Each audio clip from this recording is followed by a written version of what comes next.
ചെങ്കടലിൽ ഹൂതികളുടെ ആക്രമണത്തിനിരയായ ബ്രിട്ടീഷ് ചരക്ക് കപ്പൽ പൂർണ്ണമായും കടലിൽ മുങ്ങിയെന്നുള്ള വാർത്തകളാണിപ്പോൾ പുറത്തുവരുന്നത്. യമൻ സർക്കാരാണ് ഔദ്യോഗികമായി ഇക്കാര്യം സ്ഥിരീകരിച്ചിരിക്കുന്നത്.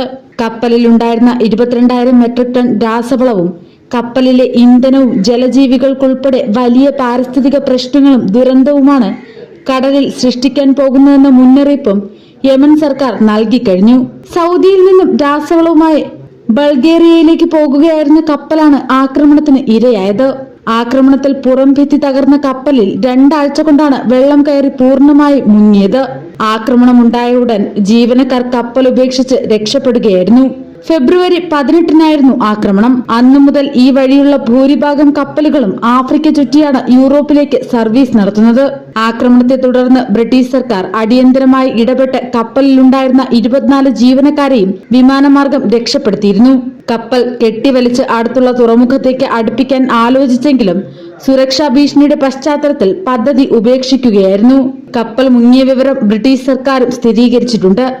ഗാസയിലേക്ക് സഹായവുമായി പുറപ്പെട്ട ട്രക്കുകളെ കടത്തിവിട്ടിരുന്നെങ്കിൽ ബ്രിട്ടീഷ് ഭരണകൂടത്തിനും പ്രധാനമന്ത്രി ഋഷി സുനക്കിനും കപ്പൽ തിരിച്ചു കിട്ടുമായിരുന്നുവെന്ന് ഹൂതി നേതാവ് അഹമ്മദ് അലി അൽ ഹൂതി എക്സിൽ കുറിക്കുകയുണ്ടായി. ടൺ കണക്കിന് അമോണിയം നൈട്രേറ്റ് വളമാണ് റുബി മറിൽ ഉണ്ടായിരുന്നത്.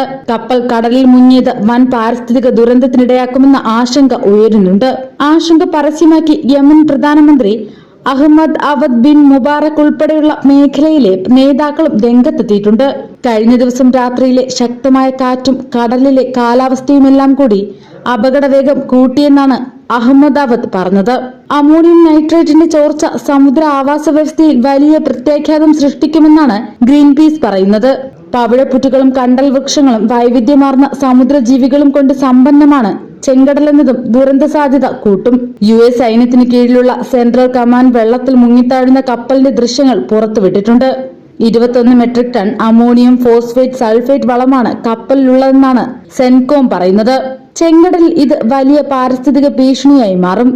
ഇതുവഴി കടന്നുപോകുന്ന മറ്റു കപ്പലുകൾക്കും അപകടം സൃഷ്ടിക്കുമെന്നും സെൻകോം വാർത്താക്കുറിപ്പിൽ പറഞ്ഞു. ഗാസയിലെ പ്രശ്നപരിഹാരം നീണ്ടുപോയാൽ ബ്രിട്ടന്റെയും അമേരിക്കയുടെയും ഇസ്രായേലിന്റെയും ഒരു കപ്പലും ചെങ്കടൽ വഴി കടന്നുപോകാൻ സമ്മതിക്കില്ലെന്ന കടുത്ത നിലപാടിലാണ് ഹൂതികൾ.